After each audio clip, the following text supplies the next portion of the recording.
Welcome to the video lecture on Introduction to Accounting. So the topic in today's video is about the term depreciation and journal entry relating to depreciation.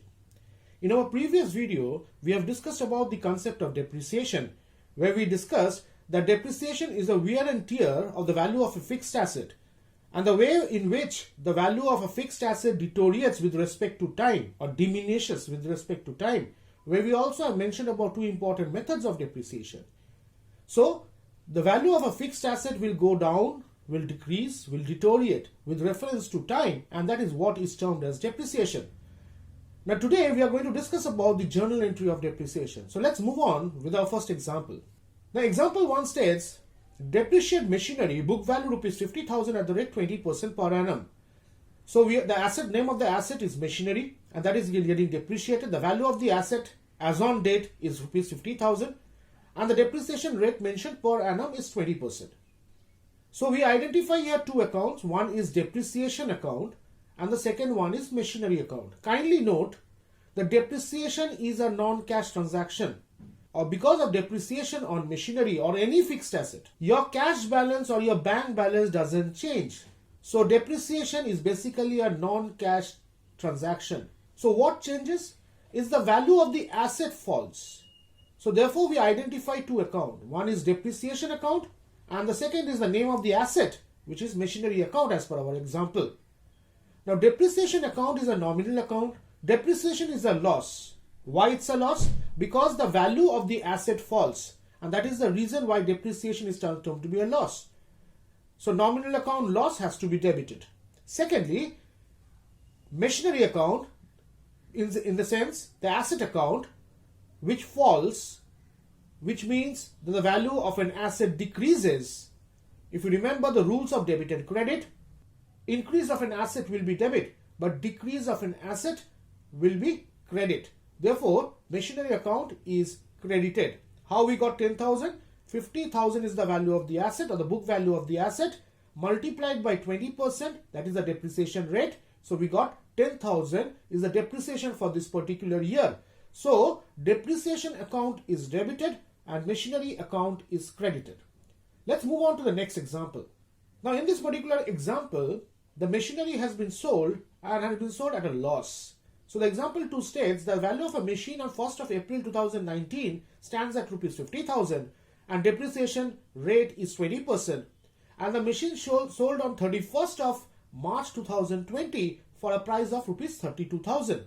Now if we note, the value of the machine stands as rupees 50,000 on 1st of April 2019, and we have sold the machinery on 31st of March 2020, which means to say we have used the machine or the asset for a full 12-month period, that is 1 year. So we require to depreciate the machine. Since we have used the machine for last 1 year, we also require to depreciate the machine.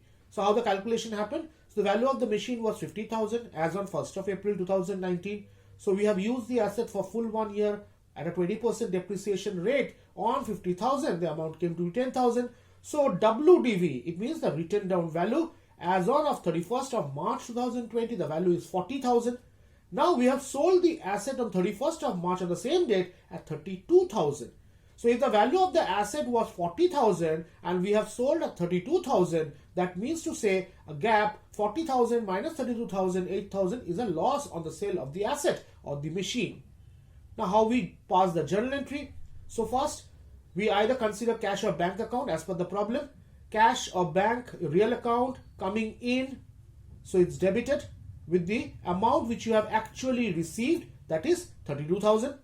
Now, since you have faced a loss of rupees 8,000, so loss is a part of a nominal account, and we use the term profit and loss account here because we transfer all profit or loss to a profit and loss account.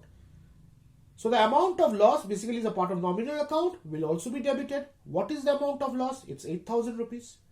And last, which account will be getting credited is the machinery account. Why? Because you are selling this particular machine going out. So that means to say machinery account to be credited with the full amount of rupees 40,000.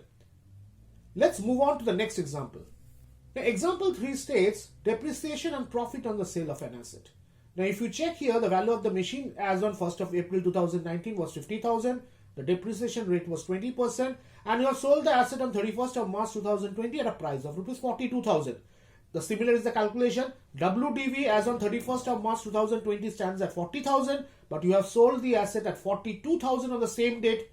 That means you have gained, or there is a profit on sale of asset or sale of machine of rupees 2,000. Similarly, cash or bank account required to be debited as a part of real account coming in, money coming in, so it's debited. Similarly, profit and loss account here, since it's a profit or a gain, it's a part of a nominal account, and you know as per the rules of nominal, expenses, losses required to be debit, income and gains required to be credit, so it's a gain, so it's credited with the amount of profit which is 2,000. Similarly, since you have sold the machine going out as part of a real account requires to be credited with an amount of rupees 40,000. Therefore, cash account to be debited with 42,000, profit and loss account required to be credited with 2,000, machinery account required to be credited with rupees 40,000. I hope you have understood the basic concept relating to depreciation, profit and loss on sale of an asset. In our next class, we will move on with the concept of bad debts and journal entry related to bad debts. Till then, thank you. Have a nice day.